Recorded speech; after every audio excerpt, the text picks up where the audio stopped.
here are some things that you need to know in figuring out what do CPS look for in an interview in the state of California. Well, here's the thing.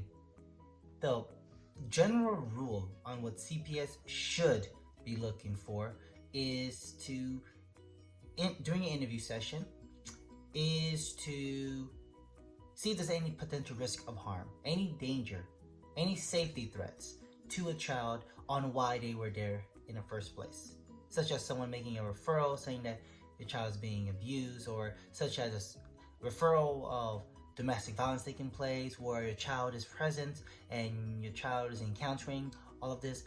The social worker's job is to check out your home, interview the involved parties, and determine if there's a safety risk, and determine if they need to remove a child or to exercise any type of safety plan to prevent removal.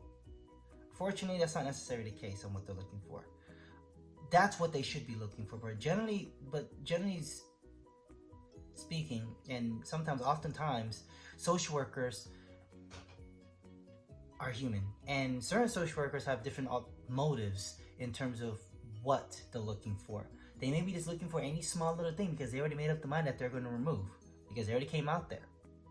They may be just looking for additional information from a parent, such as, let's see if we can stick some more allegations, such as, do you have a history of using drugs? Do you have a history of using marijuana? Do you have a history of drinking? Do you have a history of getting involved in criminal activity? Even though the reason why they came to your location or interview in the first place was, let's say, regarding physical abuse, and they determined that physical abuse was unfounded.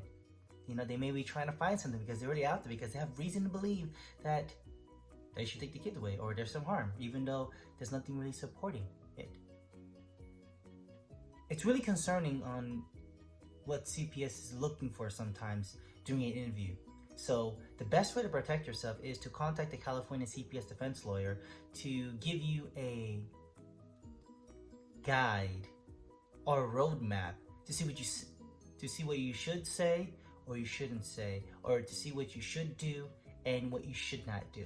It's important that you get the proper help and guidance, because if not, things could get out of hand.